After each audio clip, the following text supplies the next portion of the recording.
ಬರ ಪರಿಹಾರ ಕಾಮಗಾರಿಗೆ ಬಿಜೆಪಿ ಅಡ್ಡಿಯಾಗಿದೆ. ನಾವು ಪ್ರಧಾನ ಕಾರ್ಯದರ್ಶಿ ಮಟ್ಟದಲ್ಲಿ ಸೂಚನೆ ಕೊಟ್ಟಿದ್ದೀನಿ ಅಂತ ಬಿಜೆಪಿ ವಿರುದ್ಧ ಸಚಿವ ಕೃಷ್ಣ ಬೈರೇಗೌಡ ಗಂಭೀರ ಆರೋಪ ಮಾಡಿದ್ದಾರೆ.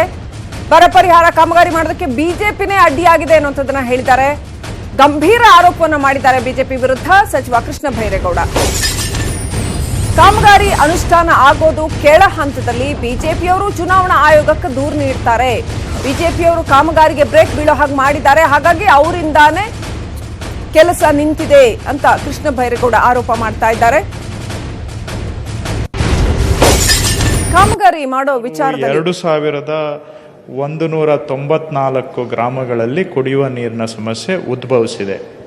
ಇವುಗಳ ಪೈಕಿ ಸುಮಾರು 1800 ಟ್ಯಾಂಕರ್ಗಳ ಮುಖಾಂತರ ನಾವು ಆ ತುರ್ತು ಪರಿಹಾರ ಕೆಲಸವನ್ನು ನಿರ್ವಹಿಸ್ತಾ ಇದ್ದೇವೆ, ನೀರನ್ನು ಕೊಡ್ತಕ್ಕಂಥದ್ದನ್ನು. ಹಾಗೂ ಸುಮಾರು 1290 ಖಾಸಗಿ ಬೋರ್ವೆಲ್ಗಳನ್ನು ಜನಗಳಿಂದ ಬಾಡಿಗೆ ಪಡ್ಕೊಂಡು ಆ ನೀರನ್ನು ಕುಡಿಯೋ ನೀರಿಗೆ ಕೊಡ್ತಾ ಇದ್ದೇವೆ. ನಾವು ತುರ್ತು ಪರಿಹಾರ ಕಾಮಗಾರಿ ಏನು ಮಾಡಬೇಕು ಅದು ನಡೀತಾ ಇದೆ. ಆದರೆ BJPಯವರು ಬರೀ ವೃಥ ಆರೋಪ ಮಾಡುವಂಥದ್ದು, ಇದನ್ನು ಕೇವಲ ರಾಜಕೀಯಕ್ಕೆ ಬಳಕೆ ಮಾಡ್ಕೋತಾ ಇದ್ದಾರೆ. ಒಂದು ಕಡೆ ಈ ಕೆಲಸಗಳು ಬಗ್ಗೆ ಕೆಲಸ ಸಮರ್ಪಕವಾಗಿ ಆಗ್ತಿಲ್ಲ ಅಂತ ದೂರು ಮಾಡ್ತಾರೆ.